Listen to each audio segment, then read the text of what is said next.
and distribute the cup.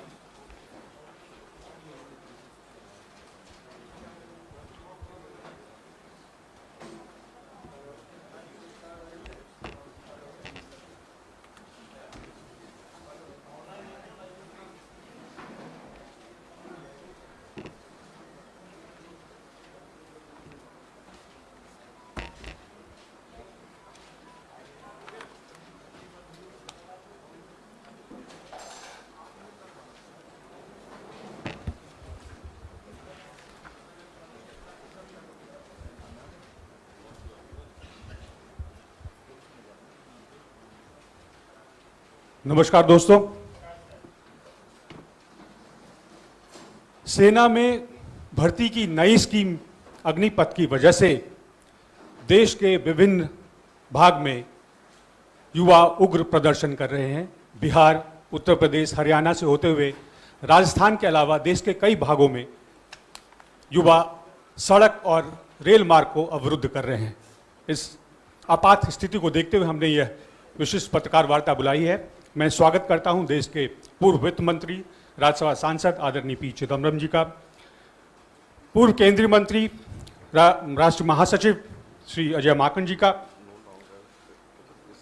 पूर्व केंद्रीय मंत्री एवं विधायक राजस्थान से आदरणीय सचिन पायलट जी का और हमारे राष्ट्रीय प्रवक्ता पवन खेड़ा जी का। आप सभी का स्वागत है। मैं आग्रह करूंगा चिदम्बरम जी से कि वो पत्रकार वार्ता आरंभ करें।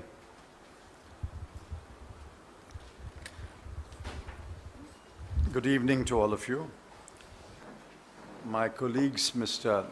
Ajay Makan, Mr. Sachin Pilot, and Mr. Pawan Khera have joined me today to address the media on a very, very important and what appears to be a controversial issue, the so-called Agnipath scheme. I have an opening statement which I will read, and then Ajay will make the statement in Hindi, and then we'll take a few questions. We would like to request you to confine this press conference to the subject of Agnipath. It is a matter of great concern that the government has announced a scheme called Agnipath to recruit 46,000 soldiers to the three defense forces. The Agnipath scheme is controversial, carries multiple risks, subverts the long-standing traditions and ethos of the armed forces, and there is no guarantee that the soldiers recruited under the scheme will be better trained and motivated to defend the country. We have read and heard the views expressed by retired defense officers.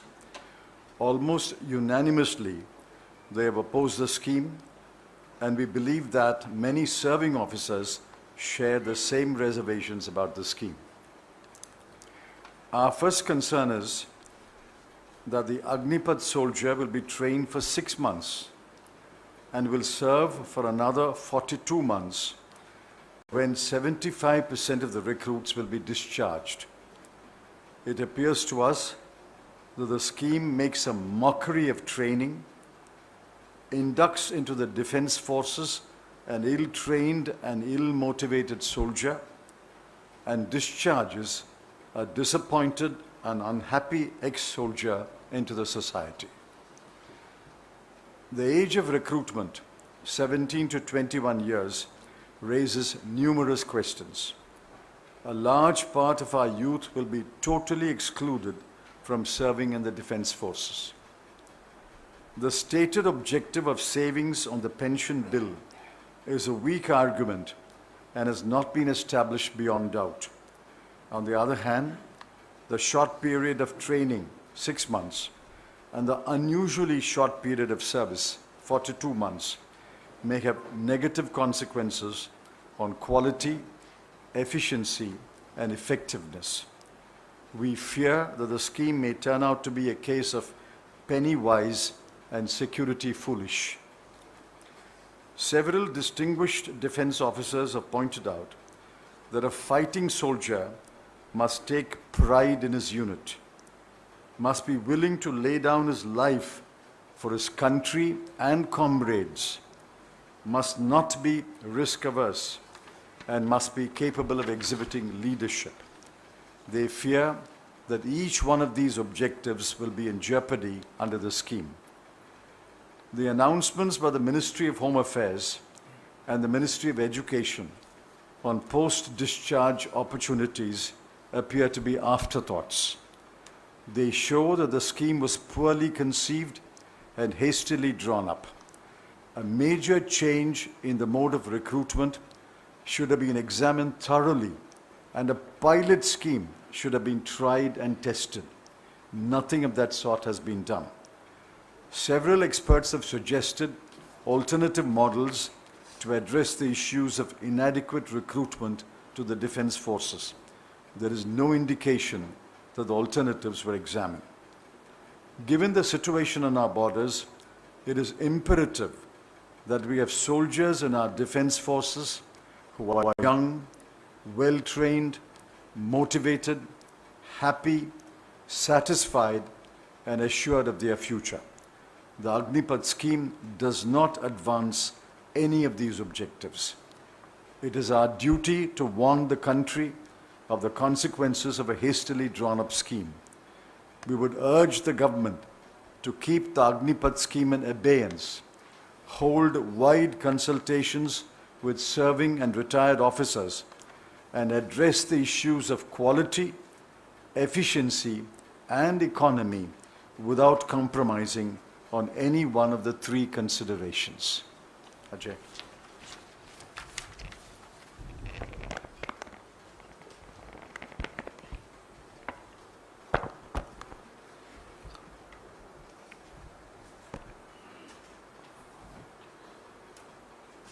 साथियों, अभी चिदम्बरम साहब ने बहुत ही विस्तार से अग्निपथ के बारे में बताया।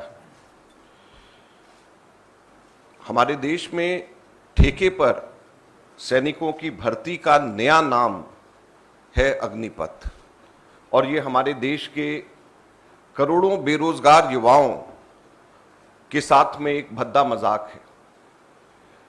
हमारे सरकारों के अंदर कुल मिलाकर के 62,29,000 रिक्त पद, 62,29,000, जिसमें भारतीय सेना अकेले के अंदर 2,55,000 रिक्त पद, सेंट्रल आर्म्ड पुलिस फोर्स के अंदर 91,929, लगभग 1 लाख रिक्त पद, स्टेट पुलिस फोर्सेस के अंदर 5,31,000 के करीब रिक्त पद, रेलवेज के अंदर 2,66,000 रिक्त पद हैं, और सभी अगर और भी सब मिला लें तो लगभग 62,29,000 रिक्त पद। और ठेके पर सैनिकों की भर्ती कितने टोटल? केवल 46,000 लोगों को इतना बढ़ा चढ़ा करके, और वो भी युवाओं के साथ में किस प्रकार का भद्दा मजाक है ये भी आपको आगे मैं बताऊंगा। सबसे महत्वपूर्ण, इसके अंदर केवल 6 महीने की ट्रेनिंग और 3.5 साल की उसके बाद में सर्विस, और 46,000 में से 3/4 उसके बाद में उनको हटा दिया जाएगा, और वो लोग उसके बाद में सेना में सर्विस करने लायक नहीं रहेंगे। और यही नहीं, सिर्फ 17 और 21 वर्ष के युवाओं को ही इसके अंदर आने का मौका मिलेगा। आज जब हम यहां पे आ रहे थे, किसी ने एक दुखद घटना बताई कि हरियाणा में एक इसी प्रकार के युवा जो कि 21 वर्ष से ज्यादा जिसकी उम्र हो गई थी, उसने अभी आत्महत्या कर ली। पूरे देश भर के अंदर युवाओं के अंदर एक ऐसा माहौल है कि जैसे वो तैयारी करते हुए आए, और हमारे देश के अंदर हमारे सरकार ने उनके साथ में एक भद्दा मजाक किया है। 2 वर्ष से सेना में भर्ती बंद है, और उसके बाद में ये अग्निपथ ठेके के ऊपर सैनिकों को लेने का भद्दा मजाक जो किया गया है, इससे ज्यादा शर्मदार चीज नहीं हो सकती। सैनिकों के लिए 4 चीजें सबसे जरूरी होती हैं, जैसे अभी चिदम्बरम साहब ने बताया। सबसे पहले हमारे सैनिक प्रशिक्षित होने चाहिए, फिर संतुष्ट और खुश होने चाहिए, तीसरा प्रेरित होने चाहिए, और चौथा, सुरक्षित भविष्य उनका होना चाहिए। ये हमारे सैनिकों के अंदर होना चाहिए। लेकिन क्या वो प्रशिक्षित होंगे सिर्फ 6 महीने की ट्रेनिंग के साथ में? क्या वो संतुष्ट होंगे? केवल 30,000 रुपए शुरू की तनख्वाह मिल रही है और उसके बाद में मात्र 30,000 से 40,000 4 साल के बाद में उनको तनख्वाह होगी। क्या वो संतुष्ट होंगे? क्या वो प्रेरित होंगे? जब उनका कोई अपना यूनिट अपने के अंदर रहने के लिए नहीं होगा, अपने साथियों के लिए लड़ने के लिए, उनके लिए जान देने के लिए नहीं होगा, तो क्या हम अपने सैनिकों को इतनी प्रेरणा के स्रोत, इतने प्रेरित हम कर रहे हैं अपने सैनिकों को? क्या उनका भविष्य जब सुरक्षित नहीं होगा, जब उनको पता होगा कि हर 4 में से 3 लोग नौकरी में आगे से नहीं रहेंगे, तो क्या उनका भविष्य सुरक्षित रहेगा? तो जब वो प्रशिक्षित नहीं, जब वो संतुष्ट और खुश नहीं, जब वो प्रेरित नहीं, जब उनका भविष्य सुरक्षित नहीं, तो कैसे हमारे देश की सीमाओं की रक्षा ये सैनिक अच्छी तरीके से हमारी सेनाएं कर सकती हैं? हमारे देश की सरकार कैसे हमारी सीमाओं की रक्षा और बेहतर तरीके से कर सकती है?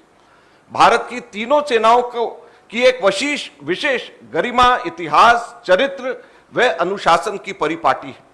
सेना में सबसे बड़ा एसेट सैनिक होता है, जो यूनिट के जुड़ाव के आधार पर लड़ता है और देश की रक्षा करता है। सैनिक के बलिदान की भावना जिसे नाम, नमक व निशान के नाम से जाना जाता है, वह सालों के जुड़ाव से पैदा होता है। एक अनुशासित कमान में हर कुर्बानी देने वाला फौज के लिए परंपराओं का यह जुड़ाव उन्हें एक परिवार बनाता है तथा उस मार्ग पर चलकर वह देश के लिए सर्वोच्च कुर्बानी करने को सदैव तत्पर रहते हैं। क्या 4 साल के कॉन्ट्रैक्ट भर्ती के सैनिक इस परंपरा, परिपाटी, जुड़ाव व अनुशासन की भावना अपना पाएंगे? क्या इतने थोड़े समय में यह संभव हो पाएगा? इसलिए हमारा यह कहना है केंद्र सरकार को कि इसको एकदम से तत्काल प्रभाव से अभियान में रखें, इसको अभी साइड पे रखें। सभी लोगों से, जो हमारे सेनाओं के रिटायर्ड लोग हैं, उन लोगों से और विशेषज्ञों से बात करें और बात करने के बाद में ही इसको आगे लेकर के जाएं, ये हमारा कहना है। अव्वल तो इनको लाने से पहले ट्रायल, इसका एक हिस्से के ट्रायल पे करके फिर इनको बड़े स्केल के ऊपर लेकर के आना चाहिए था। बातचीत करनी चाहिए थी, जो इन्होंने, हमारी सरकारों ने बिल्कुल नहीं करी है और बगैर बातचीत के, बगैर सलाह मशवरा के एकदम से देश के ऊपर थोप दिया है। और साथ ही साथ में हम देश के युवाओं को भी ये कहना चाहते हैं कि वो हिम्मत ना हारे, हताश ना हो। कांग्रेस पार्टी, हमारे नेता राहुल गांधी और कांग्रेस पार्टी उनके लिए ये लड़ाई लड़ेगी और पूरी ताकत से लड़ेगी, सड़क के ऊपर आकर के लड़ेगी। वो हिम्मत ना हारे, हताश ना हो और कानून व्यवस्था को बनाए रखें। कांग्रेस पार्टी हमारे देश के युवाओं को कहना चाहती है कि हम उनके साथ में ऐसे समय में खड़े हैं और उनकी लड़ाई को हम लड़ेंगे। धन्यवाद। सचिन पायलट।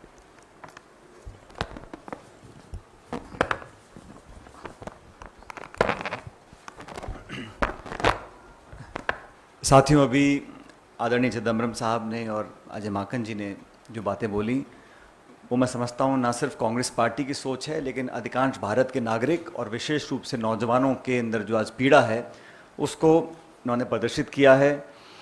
और जैसा अजय माकन जी ने कहा कि सरकार को पहले चाहिए था, जो लाखों लाख खाली पद पड़े हैं, फौज में 2 साल से भर्तियाँ नहीं हुई, उसके लिए वैसे ही नौजवान आंदोलित थे और कोविड का बहाना लेके 2 साल से रिक्रूटमेंट नहीं हुआ।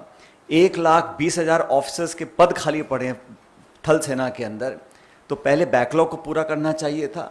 और जिस जल्दबाजी में इस स्कीम को घोषित किया गया है, सिर्फ शॉर्ट टर्म रेवड़ियाँ बांटकर लोगों का मन जीतने के लिए कोशिश की है। लेकिन सवाल ये उठता है, जिस प्रकार केंद्र सरकार ने 3 काले कृषि कानून बनाए थे, कथित रूप से कहा गया था किसानों के भले के लिए हम बना रहे हैं, किसान आंदोलन कर रहे थे। अब जिन नौजवानों के लिए योजना बनाई गई है वो सड़कों पे हैं, पूरे देश में आंदोलन हो रहा है। तो जिनके भले के लिए आप स्कीम बना रहे हो, अगर वही आपके खिलाफ आंदोलन कर रहे हैं, तो विनम्रतापूर्वक केंद्र सरकार को इसको रोक देना चाहिए। इस स्कीम से लाभ बहुत कम है और नुकसान बहुत ज़्यादा है।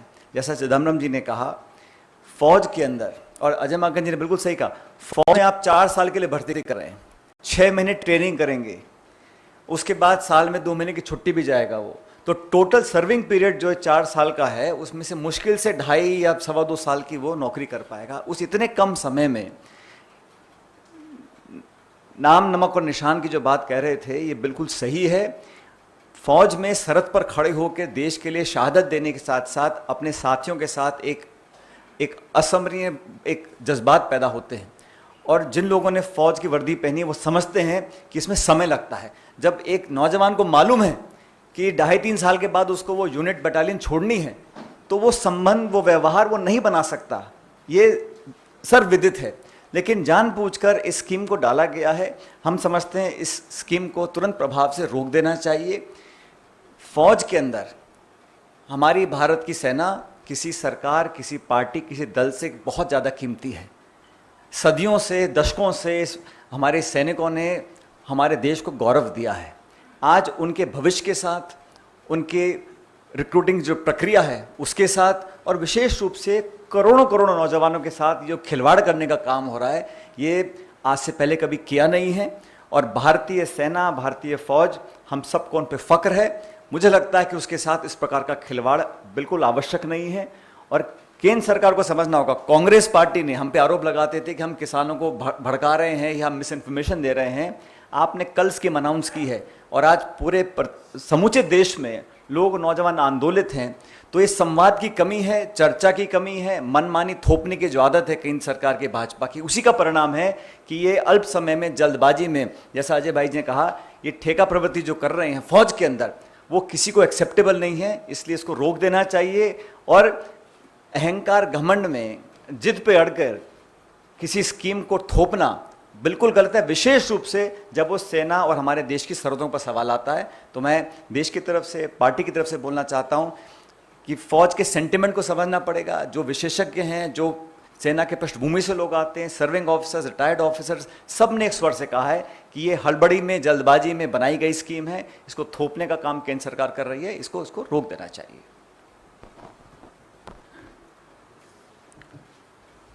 Yes, we'll take a few questions. Sir, मेरा न्यूट्रिशन से रोहित दुबे हूँ। मेरा सवाल ये है कि आपने कहा कि ये स्कीम जो है देश के हित में नहीं है, तो अब आपके पास रास्ता क्या बचा है? कैसे आप इसका विरोध करेंगे? क्योंकि सरकार तो मानेगी नहीं। किस तरीके से जन जागरण जनता के बीच में है? देखिए, जनता के बीच में जाने का कार्यक्रम हम लोग जल्द बनाएंगे और आप लोगों को हम बताएंगे। आप लोगों के माध्यम से कांग्रेस के सभी साथियों को हम बताएंगे। और आज एकदम से हमारे वरिष्ठ लीडर्स के साथ में मिलकर के हमने जो प्रेस कॉन्फ्रेंस किया है, ये यही है बताने के लिए कि यह स्कीम ठीक नहीं है। और युवाओं को हम कहना चाहते हैं, हमने कहा है कि कांग्रेस पार्टी उनके साथ खड़ी है और हम सड़क पे संघर्ष करेंगे। No, you don't jump to court. You see, the way to go about devising a new scheme, the correct way to go about is, first, the government must prepare a status paper on what the situation is, what the problems are, without suggesting any answers. Simply a statement of facts. What is the situation? What are the problems? And then share it with serving officers, retired officers. If they want to take the opposition parties to confidence, they share it with the parties represented in parliament and ask for our suggestions after we study the paper. You have to first have a question paper before you can answer. Here there is no question paper and they have come up with answers. What are the questions first, and we will give you answers.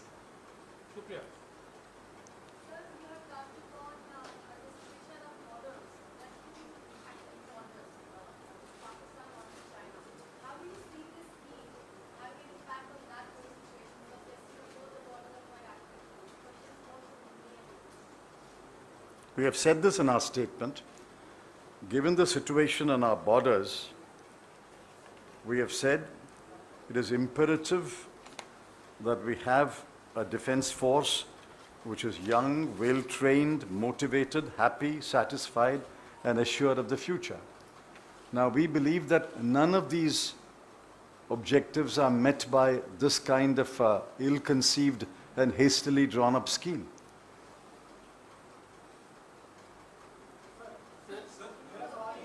You moderate. देखिए, हम लोगों ने पहले भी कहा है कि हमारे सेना में सैनिकों के बलिदान की भावना नाम निमक और निशान से जाना जाता है, और ये केवल 6 महीनों में पैदा नहीं होती है, और ये जुड़ाव कई वर्ष लग जाते हैं जब जाकर के पैदा होता है। और ऐसे समय जब हमारे सैनिक प्रशिक्षित होने चाहिए, संतुष्ट और खुश होने चाहिए, प्रेरित होने चाहिए और सुरक्षित भविष्य के प्रति आशावान होने चाहिए, ये चारों चीजें इसमें से मिसिंग। तो कैसे हम ये उम्मीद करते हैं कि हमारे दोनों एक्टिव बॉर्डर्स के ऊपर हमारी सरकारें बेहतर प्रदर्शन कर पाएंगी जब हमारे सैनिक ही मोटिवेटेड नहीं हैं, हमारे सैनिक प्रशिक्षित नहीं हैं, सुरक्षित भविष्य के प्रति आशावान नहीं हैं, नाम नमक और निशान की भावना उनमें नहीं है, तो कैसे हम उम्मीद करेंगे कि हमारे बॉर्डर्स स्थिर रहेंगे। अभी आता हूँ, एक मिनट यहाँ आ जाए। सरकार की तरफ से अभी आपने कहा कि 62 लाख ऐसे रिक्त पद है, सरकार की तरफ से कल ये कहा गया कि ये जो 4 साल के बाद रिटायर होंगे इनको पीएसयूज में, स्टेट पुलिस सर्विसेज में यहाँ पे अकोमोडेट किया जाएगा। ये सरकार का वर्जन है, इंटीग्रिटी की बात है। उनका कहना है कि 6 महीने की ट्रेनिंग में हम बेसिक एम्यूनेशन की ट्रेनिंग देंगे, एक बैकअप फोर्स होगा। तो इन तर्कों और दलीलों को, लॉजिक को किस तरह से As far as I understand your question, how do you train a soldier in 6 months? This is not Boy Scout training. This is not NCC. This is a fighting soldier who has to give up his life not only for his country but for his comrades. He's fighting in the trenches. He's fighting as a unit. He must be willing to give up his life for country and comrades. You don't inculcate such qualities in 6 months of training. They are treating it as Boy Scout training. This is mockery of training. And then after you train him, you deploy him only for 3.5 years. Where will you deploy him? I think you said he's not fit enough to be deployed on the forward post. Then where will he be deployed? they are saying post-retirement they will be accommodated in state police services, PSU and other. See, there are any number of ex-servicemen in this country. If they wanted to join the CAPF and the state police, they would have joined. But why are there so many vacancies in police forces and CAPF? You simply don't take two separate issues and say, I say so, therefore this guy will go there. Why are there vacancies in police forces? I was Home Minister. I know the huge number of vacancies in state police forces, huge number of vacancies in CAPFs. Why are the ex-servicemen not joining those forces? So merely because he becomes an ex-serviceman after 4 years, there's no guarantee he will join the CAPF or the state police force. They require a different frame of mind, a very different frame of mind. And best of my knowledge, an army soldier is trained to shoot to kill the enemy. A police is not trained to shoot to kill. It's a different matter. Some of guys do that, but that's not the way the police is trained. They are very different trainings. All these are simplistic solutions they are suggesting without thinking through the whole matter. Please.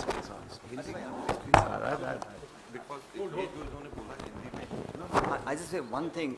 आप कह रहे थे, you see, आपने कहा कि सरकार ने claim किया है कि 4 साल के बाद 1/4 तो रिटेन करेंगे, 3/4 वो प्रेफरेंस मिलेगी उनको CAPF में, स्टेट पुलिस में। सवाल ये उठता है कि पहली बात तो जैसा चिदम्बरम जी ने कहा कि फौज की ट्रेनिंग, और फौज में भी इंजीनियरिंग है, आर्टिलरी है, आर्मर्ड है, वो स्पेशलाइज ट्रेनिंग होती है। 6 महीने में पूरी नहीं होगी, तो 6 महीने के बाद आपको अतिरिक्त ट्रेनिंग करनी पड़ेगी आर्टिलरी के अंदर, आर्मरी के अंदर या इंजीनियरिंग के अंदर, फिर 4 साल से कम हो जाएगा। और आप जो 3 लाख लोग बाहर जाएंगे, वो अगर ITBP, CRPF, CIS में भर्ती करना चाहते हैं, दैट मीन्स आप भविष्य में उन CAPF की जो भर्ती हैं उसमें और लोगों का रास्ता रोक रहे हैं। अगर इनको प्रेफरेंस मिलेगी तो जो फ्रेश रिक्रूटमेंट्स होने हैं उसमें कमी हो जाएगी। तो बिल्कुल सही कह रहे हैं कि आपने एक शॉर्ट टर्म सोल्यूशन सोचा है, काल्पनिक है, धरातल पर व्यवहारिक नहीं है, और एक्स सर्विसमैन की तादाद लाखों में है। अगर किसी को अगर एम्प्लॉयमेंट देनी है वो दे सकते हैं, लेकिन मेरा ये मानना है कि 4 साल का जो उन्होंने शगुफा छोड़ा है ये सिर्फ ठंडे छींटे डालने के लिए है। देश में निवेश नहीं हो रहा, उद्योग नहीं लग रहा, अर्थव्यवस्था चौपट हो रही है, लोगों को रोजगार नहीं मिल रहा, आपके 2 करोड़ का वादा फेल हो रहा है, इसलिए आपने कुछ एक करने की कोशिश करी है, लेकिन नाकाम हो रहे हैं। बेहतर ये होता कि नौजवान जो पढ़े लिखे हैं उनके लिए आप रोजगार के अवसर तलाश करें, यहाँ निवेश हो, इंडस्ट्री लगे, फैक्ट्रियाँ लगें, लोग और एम्प्लॉयमेंट ढूंढें। लेकिन आपने 4 साल तक के लिए उनको कर दिया, 4 साल के बाद 3 लाख लोग वापस सड़क पे आ जाएंगे, और क्या गारंटी है कि उनको नौकरी मिलेगी? फिर वो विध्वंस पैदा होगा। तो ये शुभ संकेत नहीं है।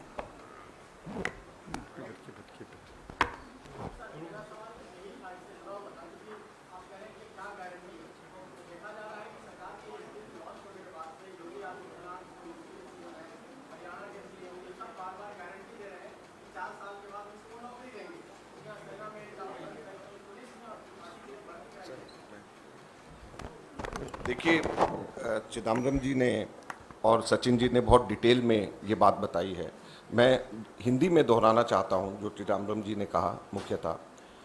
एक तो अभी भी हमारे जो paramilitary forces, central arm police forces हैं और स्टेट पुलिस फोर्सेस, दोनों में मिलाकर के 6,30,000 की वैकेंसीज हैं, 6,30,000। और इतने सारे एक्स सर्विसमैन हैं, वो लोग जो हैं इसके अंदर क्यों नहीं खप रहे हैं? अभी इतने सारे एक्स सर्विसमैन हैं, वो इसके अंदर क्यों नहीं खप रहे?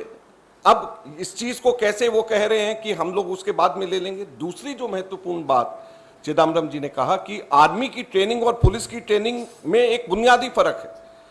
बुनियादी फर्क यह है कि आर्मी के अंदर शूट टू किल, दुश्मन को जान से मारने की ट्रेनिंग दी जाती है, तो पुलिस के अंदर जान से मारने की ट्रेनिंग नहीं होती है। पुलिस का काम पैरामिलिट्री फोर्सेस का भी और स्टेट फोर्सेस का भी, दोनों के अलग एकदम, और आर्मी से अलग है।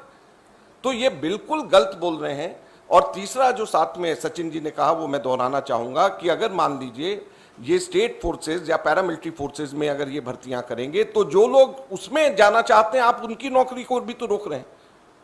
तो इसलिए ये जो 3 बातें हैं, इसके अंदर 3 जवाब हैं। मैं समझता हूं कि ये आप लोगों को स्पष्ट कर देगा कि क्यों ये संभव आगे के लिए नहीं होगा।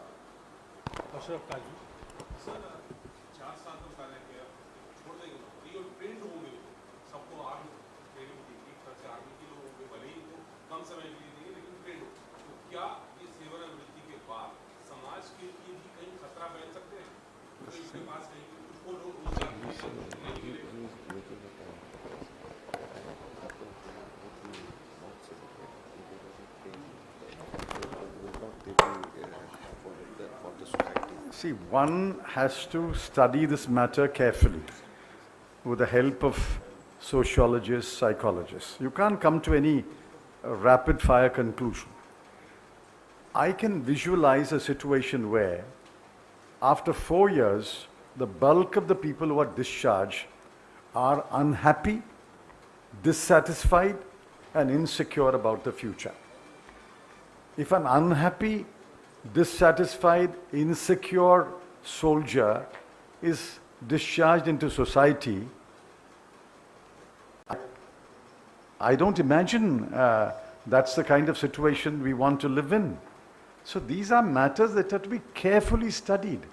Without a study, you say a trained man is being discharged into society. But remember, he's trained to handle a weapon, but he's also unsatisfied, dissatisfied, and unhappy.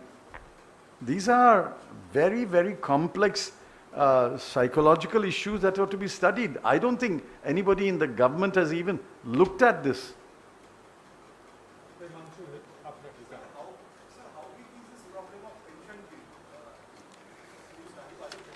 See, the pension bill is indeed a large bill. I mean, nobody is denying that. Nobody is denying that the pension bill is large. For example, if you look at 2022-23, in the Defense Ministry, the total allocation for the Ministry of Defense is 5,25,166 crore for both revenue and capital expenditure, out of which defense pensions account for 1,19,696 crore, roughly 20%. Now, the pension bill will grow because life expectancy is increasing and we are recruiting more people and discharging more people. But the answer is not a quick fix solution like this. And I have not seen the math. Somebody must work out the mathematics and say, giving these young men 11.5 lakh at the end of 4 years is more economical than giving them a pension. I don't know. We have to see the mathematic. It has not been published. Nobody has shared it with the country. Therefore, if there is a problem with the burgeoning pension bill, that is to be addressed. But you can't address it in a manner that you become, as I said, penny wise but security foolish.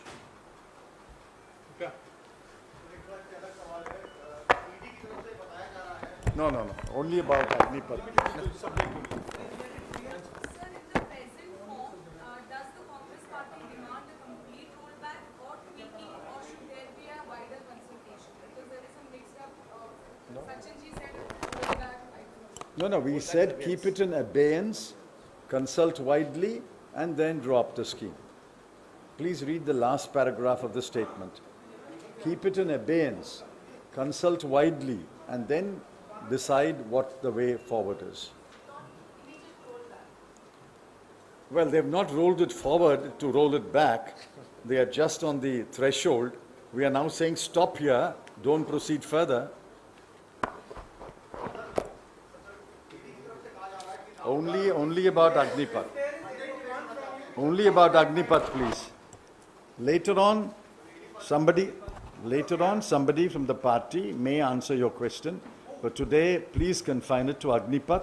This is a serious issue. So while we are having this press conference, there are reports of more stolen president just now in Bollywood area of Haryana also.